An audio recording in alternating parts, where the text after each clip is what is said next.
Salam, peace be upon you. Part 48.5 The Principle of Charity in Interpretation. 1. The problem that arrives after interpretation.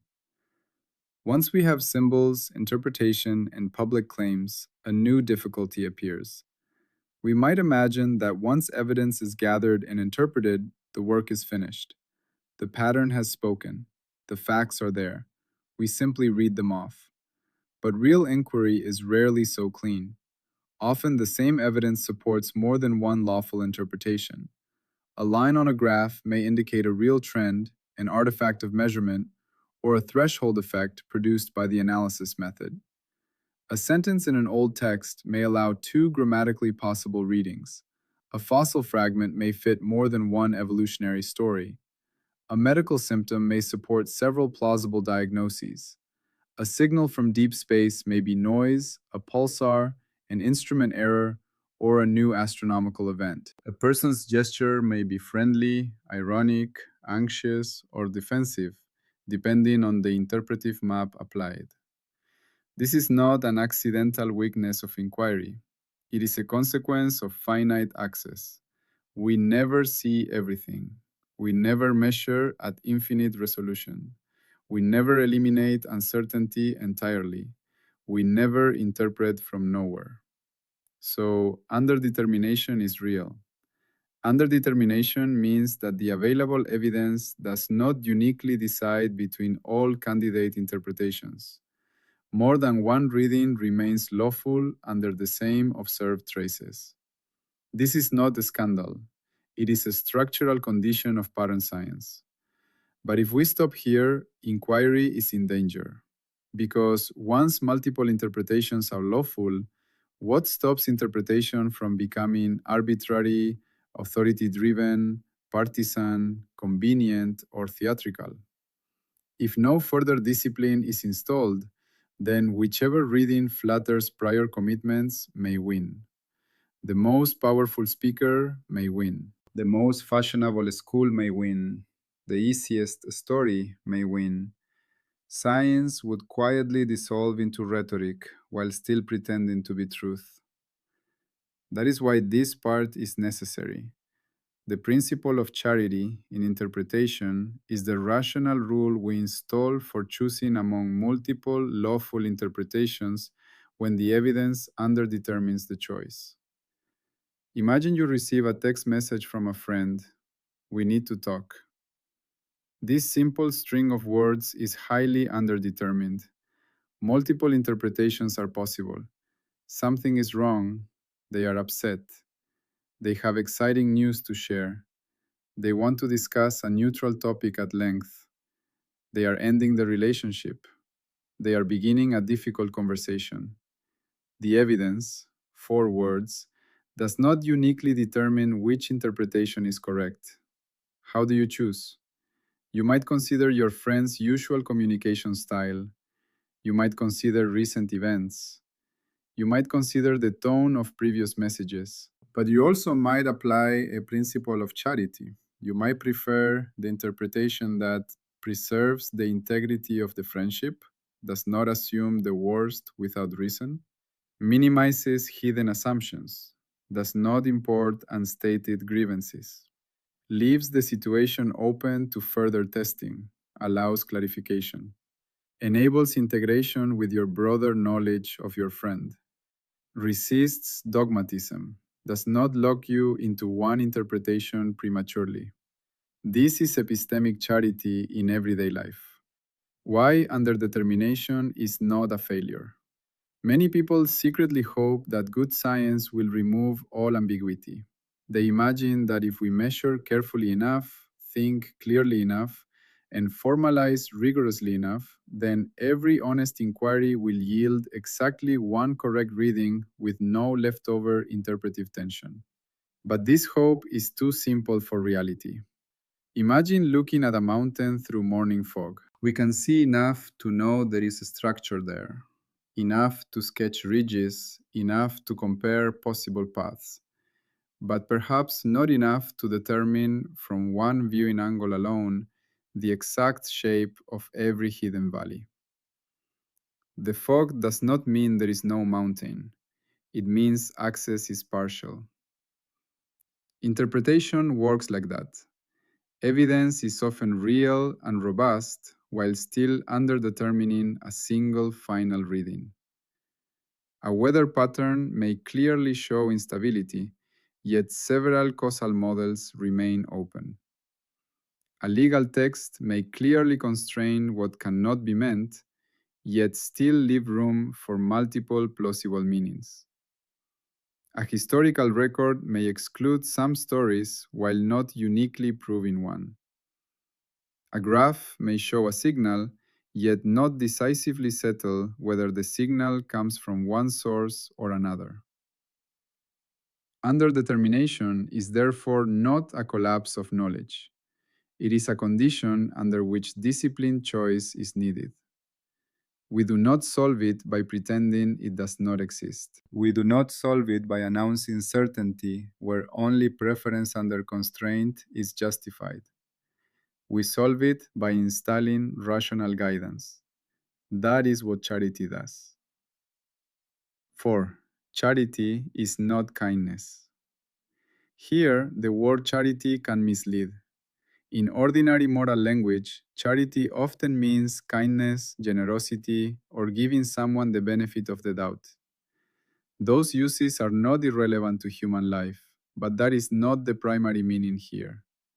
Here, charity is epistemic charity. It is not softness, it is not sentiment, it is not politeness. It is a rational preference rule. When multiple interpretations remain lawfully possible, charity tells us how to prefer one without pretending we have escaped uncertainty altogether. So, charity in this framework means prefer the interpretation that best preserves pattern integrity, minimizes smuggling, maximizes future testability, enables integration with other certified patterns, and resists dogmatic closure. That is a long sentence, so we will unfold it carefully. But before we do, notice something important. Charity does not choose the reading that makes us feel good. It does not choose the reading that protects our ideology. It does not choose the most flattering reading of our favorite theory. It does not choose what is easiest to defend in public. It chooses what best serves ongoing pattern inquiry. That is the heart of the principle. Why we need a positive rule and not only prohibitions. Earlier in the architecture, we installed anti-smuggling discipline. That was essential. Anti-smuggling tells us not to hide assumptions, not to sneak in undeclared primitives, not to pretend a result came from the evidence when in fact it came from our prior commitments. But prohibition alone is not enough. Suppose two interpretations are both carefully declared. Suppose neither hides its assumptions. Suppose both are lawful readings of the same evidence. Anti-smuggling can tell us what not to do, but not yet what to prefer. At that point, we need a positive rule. The principle of charity is the positive complement to anti-smuggling. Anti-smuggling says, do not hide assumptions. Charity says, among interpretations with equally declared assumptions, prefer the one with fewer total assumptions, cleaner continuity, greater testability, deeper integration, and less dogmatic foreclosure. So charity is not a replacement for anti-smuggling, it stands beside it.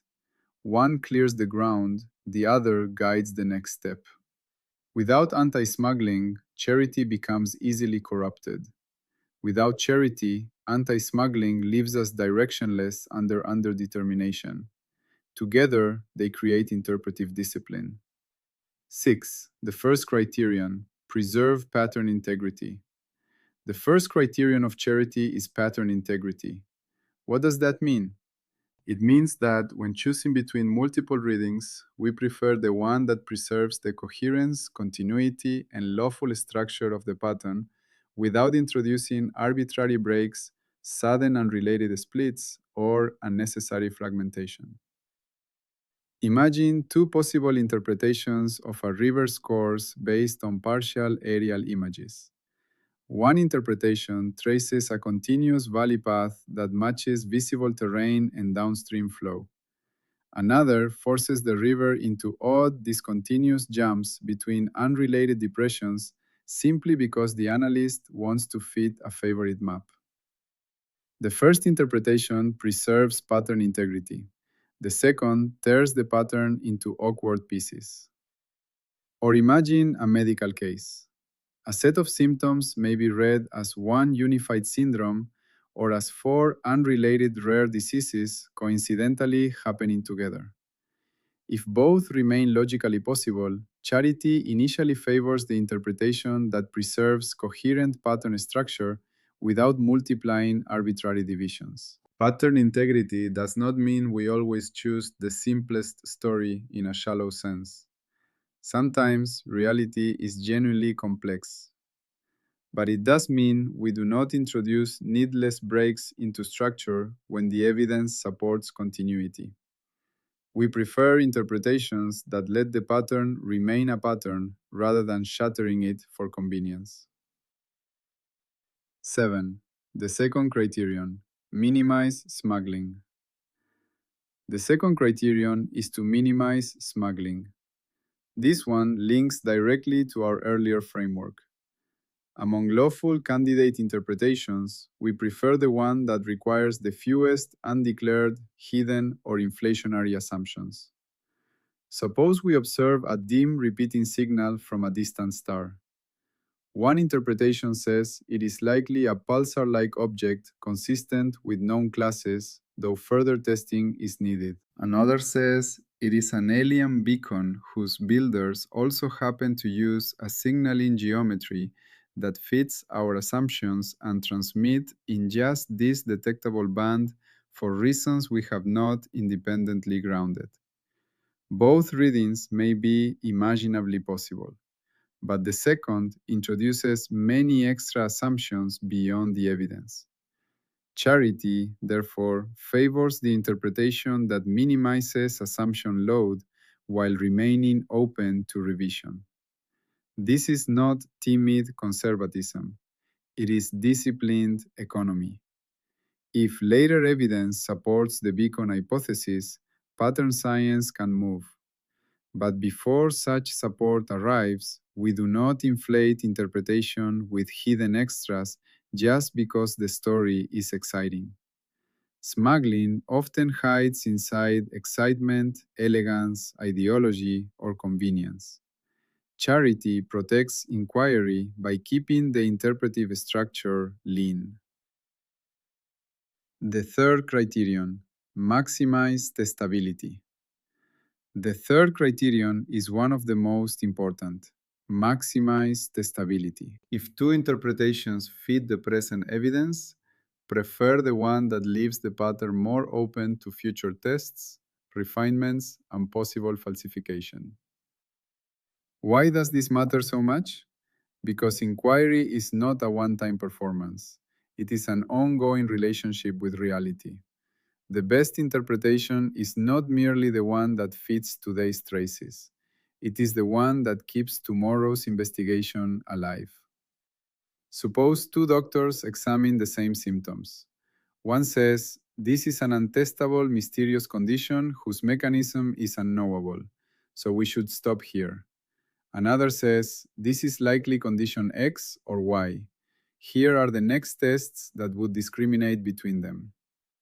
The second interpretation is more charitable because it maximizes future testability. It keeps the inquiry open and structured.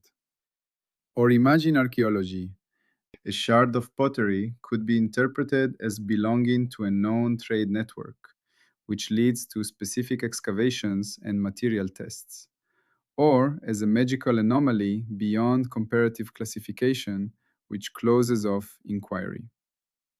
Charity favors the interpretation that enables further patterned investigation. A good interpretation does not merely settle anxiety, it generates disciplined next questions. 9. The fourth criterion, enable integration. The fourth criterion is integration. Among equally lawful readings, prefer the interpretation that connects more fruitfully with other certified patterns rather than isolating itself unnecessarily. This does not mean forcing everything into one giant theory. It means valuing interpretations that fit into the broader web of established structure without requiring unnecessary rupture. Suppose we find a biological pattern that can be read either as a special case continuous with known cell signaling mechanisms or as a totally isolated principle with no relation to anything else in biology. Unless the evidence forces radical isolation, charity initially favors the reading that integrates with the broader certified network while still remaining open to novelty. Integration matters because science is cumulative. A reading that links with what is already robustly known often supports broader explanatory and predictive power.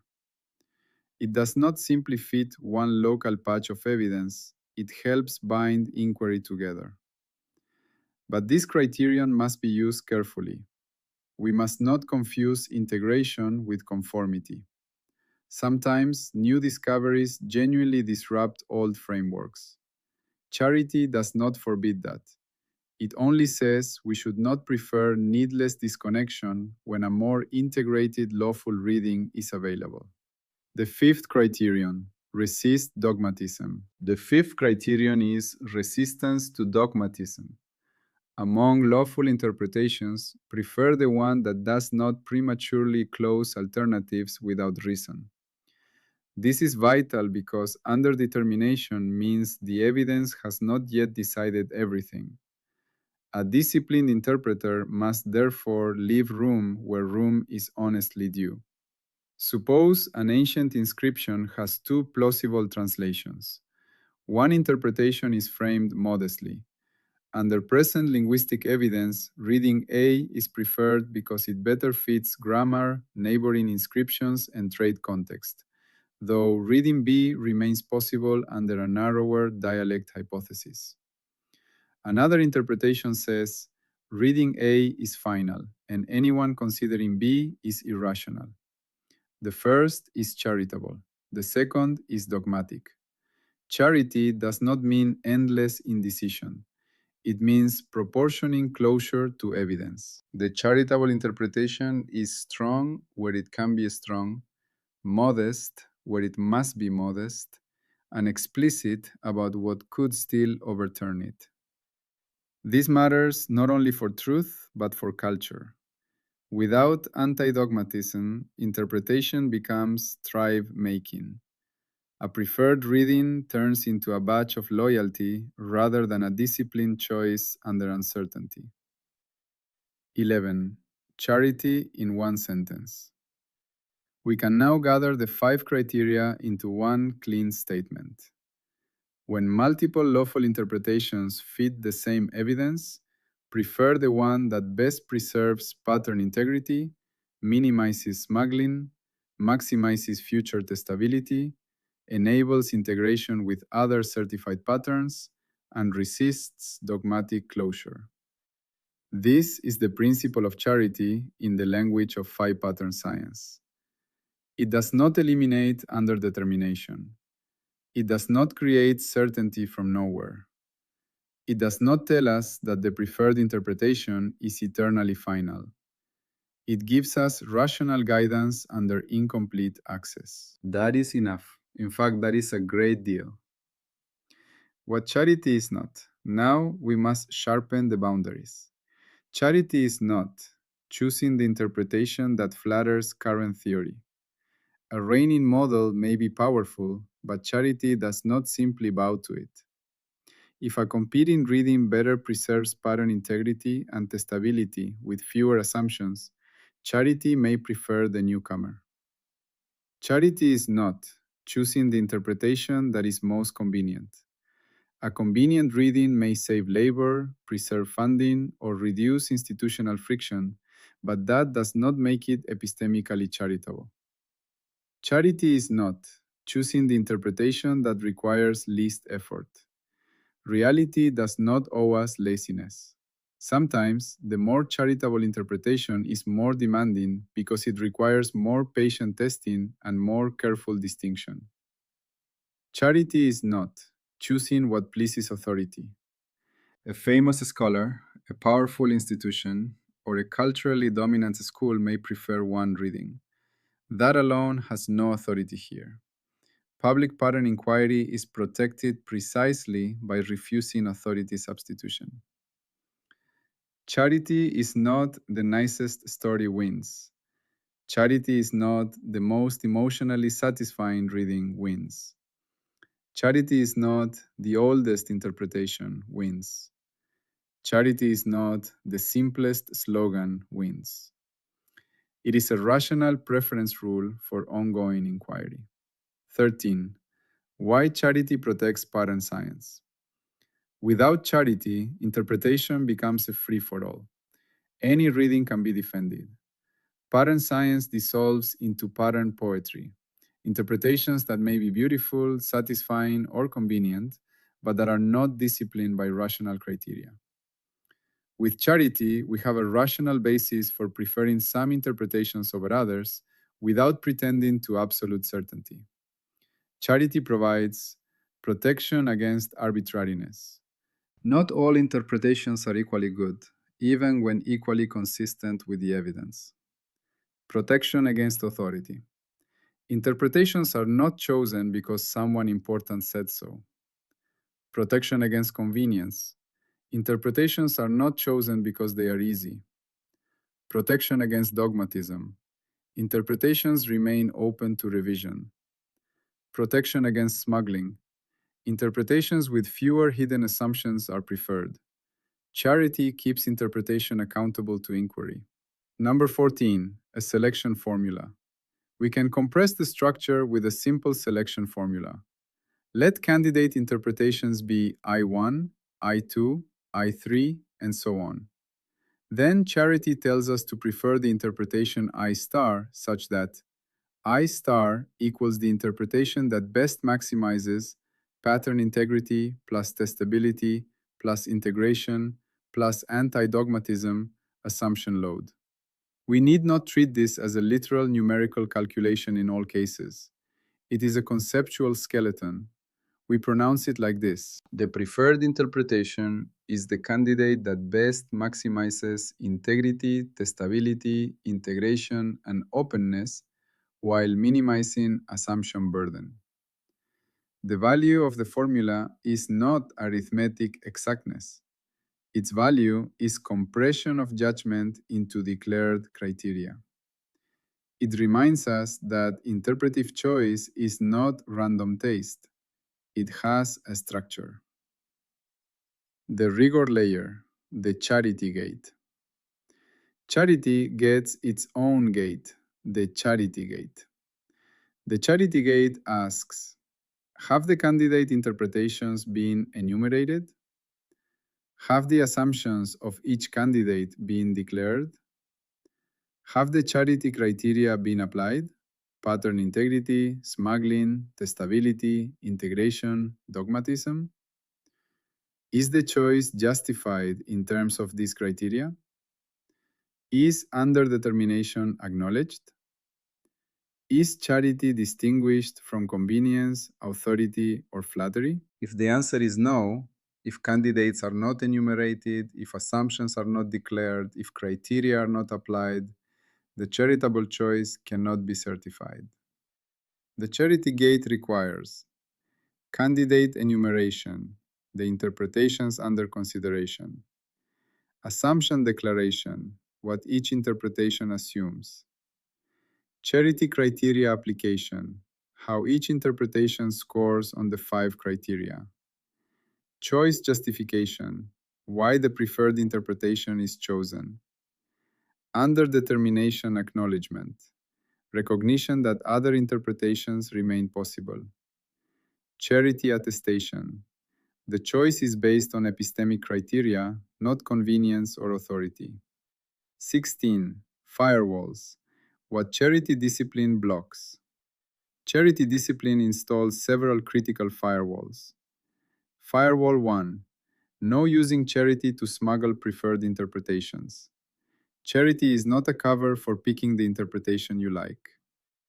Firewall 2. No conflating charity with convenience. Easy interpretations are not automatically charitable. Firewall 3. No treating charity as license for arbitrariness. Charity provides criteria. It does not say anything goes. Firewall 4. No ignoring underdetermination when applying charity. Underdetermination must be acknowledged. Firewall 5. No using charity to avoid evidence. Charity is a guide within evidence, not a replacement for it. Firewall 6. No authority-driven selection. Interpretations are not chosen because someone important said so. Firewall 7. No flattery-driven selection. Interpretations are not chosen because they make us feel good. These firewalls keep charity honest. 17. Refusal conditions. We refuse to certify a charitable choice if candidate interpretations are not enumerated, assumptions are not declared, charity criteria are not applied, choice justification is missing, underdetermination is ignored, charity is conflated with convenience. Authority or flattery drives the choice. Refusal here is not pedantry, it is protecting the integrity of interpretive choice. 18. Why this matters. Beyond science, charity in life. The principle of charity is not only for science, it is for how we understand each other. In conversation, we often face ambiguous statements. The words alone do not uniquely determine the speaker's meaning. Charity guides us. Preserve the integrity of the speaker's communication. Assume they are trying to make sense, not being arbitrary. Minimize smuggling. Do not attribute hidden motives without evidence. Maximize testability. Ask clarifying questions. Leave room for correction. Enable integration. Connect what they say with what you already know about them. Resist dogmatism. Remain open to revising your interpretation. Charity in conversation does not mean always agreeing. It means giving the other person the benefit of the epistemic doubt, assuming they are rational until proven otherwise, interpreting their words in the way that makes the most sense of their overall communication. This is not kindness, though it often feels kind. It is epistemic discipline. It leads to better understanding. 19. A final image, the judge. A judge hears a case. The evidence is ambiguous. Multiple interpretations of the facts are possible. The judge does not simply choose the interpretation that pleases them. They apply principles. Which interpretation best fits the established facts? Which requires the fewest unsupported assumptions? Which leaves room for appeal and further review? Which coheres with legal precedent? Which remains open to new evidence? This is charity in action. It is not about being nice to the defendant. It is about making the best possible judgment given limited evidence. Charity is the judge's discipline. 20. Closing insight. We began with comparability. From phi emerged distinction. From distinction emerged pattern. From pattern emerged identity, persistence, interaction, measurement, memory, modeling, prediction, learning, intervention, computation, information, publicness, scale, coarse graining, emergence, self-modeling, meaning, symbols, interpretation. And now, the principle of charity. Charity is how we choose among multiple lawful interpretations when evidence underdetermines choice. It is epistemic, not moral. It serves inquiry, not comfort.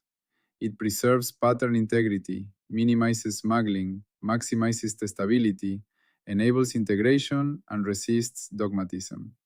Charity is what keeps interpretation from becoming arbitrary. Always, peace be upon you.